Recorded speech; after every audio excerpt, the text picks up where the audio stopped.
smell of freshly baked bread, the feeling of slipping in between freshly washed and line-dried sheets, the coziness of candlelight, a soft blanket and a good book, the calm I feel and the mental peace available to me when my space isn't cluttered and chaotic.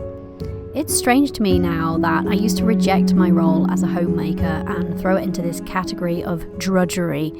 Hi, I'm Corrie. I live with my family on our new homestead here in rural Ireland. Right now we live in a caravan, waiting patiently sometimes to begin our cottage renovation. Life isn't perfect, but this is my dream life, and it includes homemaking, even in a caravan.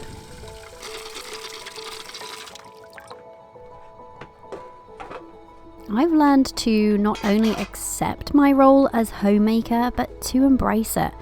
But it hasn't always been that way for me. When I was a young mum, I felt like anything that involved tending to my home just took me away from my precious time with my daughter, and therefore it just wasn't worthwhile.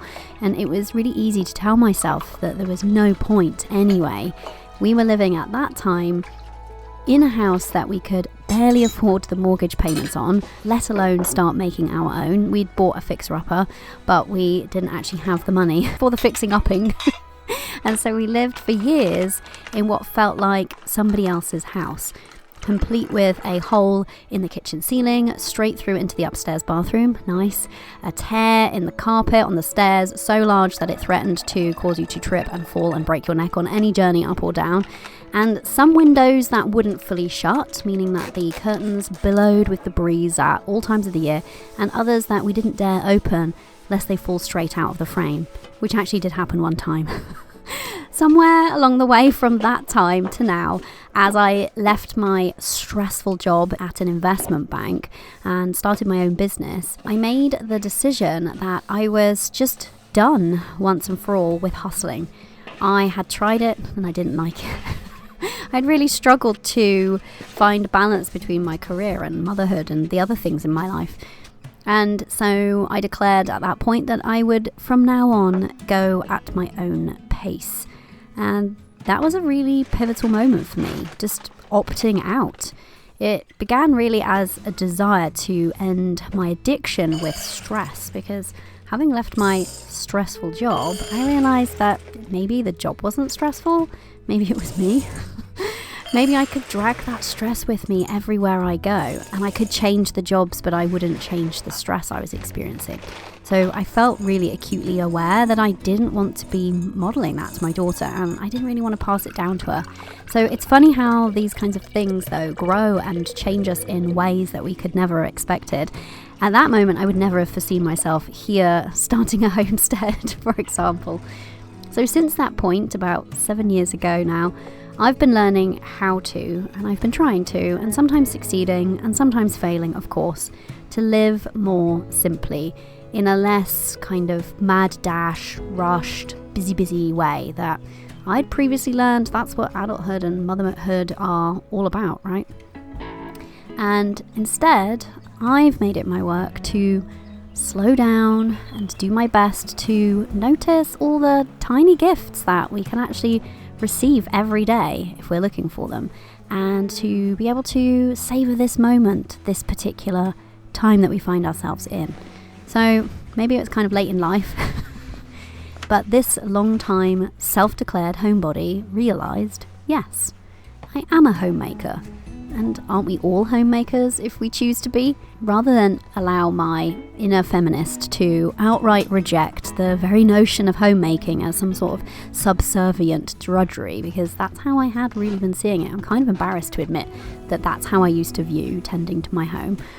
I started to wonder if there's a way that I might be able to actually begin to accept and even like homemaking.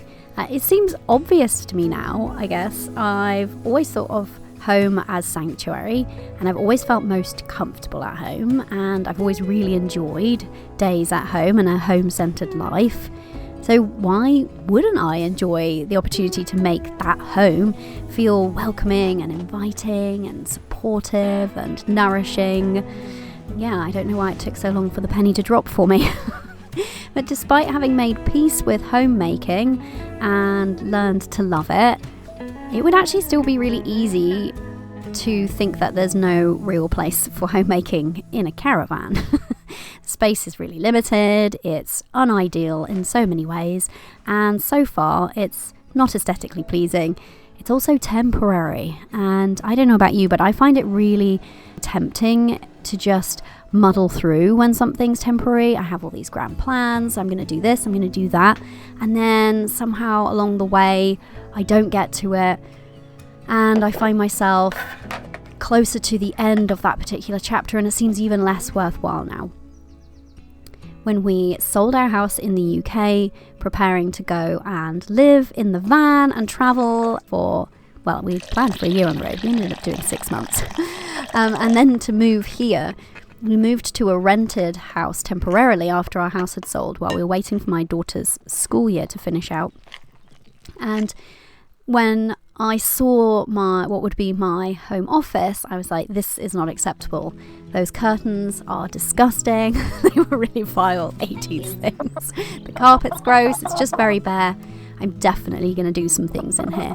And while I, set up my desk and put out some cute things like plants and prints and things like that, I didn't do anything about the curtains. I'm kind of ashamed to admit it because I was like, this definitely has to go. And instead I just put a knot in them so they were kind of like less obtrusively in the way and carried on. Now, that's given me pause to reflect as I find myself here in the caravan. It would be so easy to not turn my attention in here to making it nice, knowing that it's temporary, and just muddle through. But here's the thing that I have learned about homemaking. It now actually feels to me like an act of self-care. So I see tending to my space, even if it's a slightly shabby caravan, as tending to myself. It's a way of saying you're worthy of having a nice space to relax in. And isn't that some of the work that we need to do as women to acknowledge our worthiness? And I also see it as an opportunity to create a kind of a feeling or a vibe that makes family life just run more smoothly and makes it more enjoyable, which I think is actually a really powerful gift that we possess as women. We get to set the tone.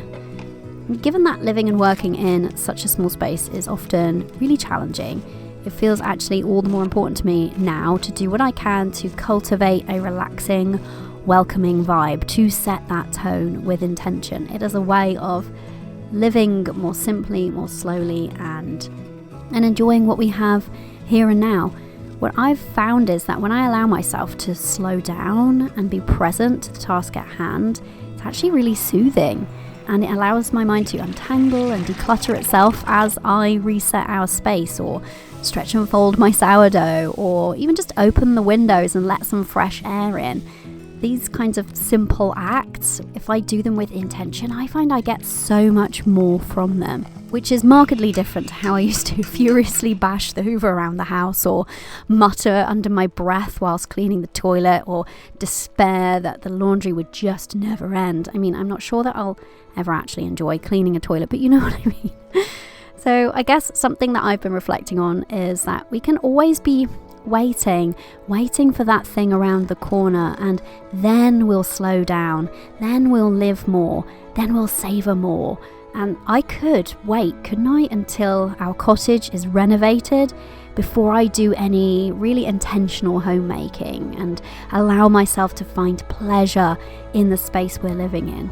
I could try to push us forward to that end point, believing that the dream life starts there when we're fully installed in an immaculate home, or when that's done and the homestead is fully established. But I'm deciding to let go of that, because I've learned that the dream life isn't around the corner. It's not after the move, after the project, when the thing happens, when this or that is complete. The dream life really does get to be today if we choose it, like right now. Even in our current state of imperfection. Won't life always be kind of imperfect in this moment, and won't we always be looking to the future? And so if we decide to, we can slow down, can't we? And see the dream life that exists right now. So today, for me, that looks like happily pottering about this caravan and tending to this tiny space. And I hope that this just inspires you to find a pocket of time today, too, my love, to slow down, notice, and savour which parts of your dream life are actually here already. Bye for now.